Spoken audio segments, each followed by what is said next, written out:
Good morning students, this is Uma Paliwal from Vardhaman Convent Higher Secondary School। Last class में हमने पढ़ा था lesson 1 पर्यावरण, है ना।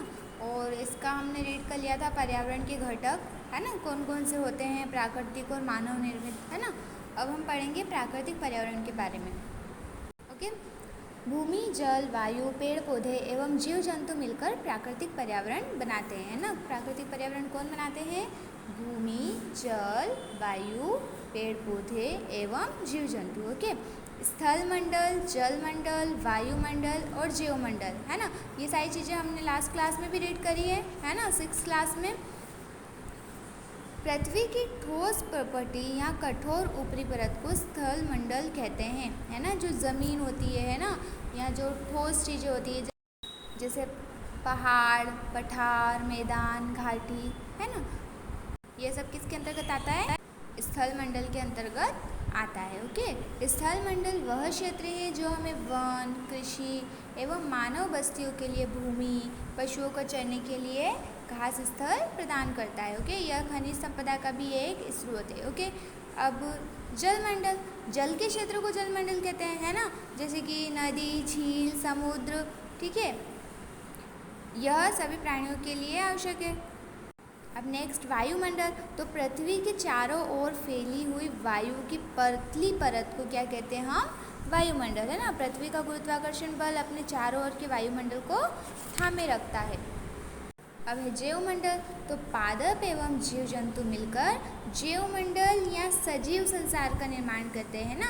यह पृथ्वी का वह संकीर्ण क्षेत्र है जहाँ स्थल, जल, वायु मिलकर जीवन को संभव बनाते हैं, ना। उसे क्या बोलते हैं? जीवमंडल। ओके, पारितंत्र क्या है? रवि की कक्षा के एक एनसीसी कैंप में जेसी ने आश्चर्य से कहा, कितनी मूसलाधार वर्षा हो रही है, इससे मुझे अपना केरल याद आ गया, है ना। तुम सबको आकर देखना चाहिए कि कैसे हरे भरे खेतों एवं नारियल के बागानों में लगातार बारिश होती रहती है ना। तभी एकदम से जैसलमेर के रहने वाली हीरा ने आश्चर्य से क्या कहा, हमारे यहाँ वर्षा होती ही नहीं है ना। हमें तो दूर दूर तक केवल कीकर एवं रेत ही नज़र आती है, लेकिन वहाँ ऊँट भी मिलते हैं ना, रवि ने कहा। तब हीरा क्या बोलता है कि ऊँट तो मिलेंगे ही, जब तुम हमारे रेगिस्तान आओगे तो तुम्हें सांप, छिपकली और अनेक कीट भी देखने को मिलेंगे। अब रवि हैरत में पड़ गया, है ना, कि ऐसे अलग अलग स्थानों पर जीव जंतु, वनस्पति एवं लोगों के रहन सहन के तरीके इतने अलग अलग क्यों हैं, है ना। क्या ये सभी एक दूसरे से कोई संबंध है ना। तो उनके टीचर ने कहा बिल्कुल संबंध है। शिक्षक ने कहा सभी पेड़ पौधे, जीव जंतु एवं मानव अपने आसपास के पर्यावरण पर आश्रित होते हैं।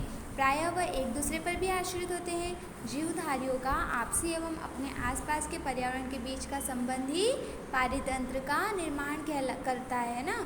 अधिक वर्षा वाले वन, घास स्थल, रेगिस्तान, पर्वत, झील, नदी, महासागर एवं छोटे से ताल का भी एक पारितंत्र हो सकता है ना।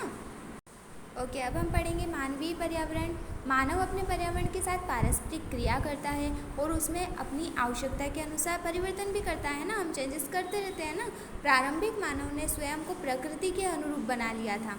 उनका जीवन सरल था एवं आसपास की प्रकृति से उनकी आवश्यकताएं पूरी हो जाती थी। अब समय के साथ क्या हुआ? आवश्यकताएं बढ़ी, है ना। आवश्यकता ही आविष्कार की जननी है ना, ऐसे सुना है ना हमने। तो अब जैसे जैसे आवश्यकता बढ़ी वैसे वैसे मानव ने क्या किया? फसल उगाना, पशु पालना, है ना। पहले लोग क्या होते थे? घुमंतु होते थे ना, मतलब एक जगह से दूसरी जगह पर घूमते थे, है ना। लेकिन फिर क्या हुआ? उन्होंने एक स्थायी जीवन जीना सीख लिया, है ना, कि एक जगह फिक्स की रहने के लिए।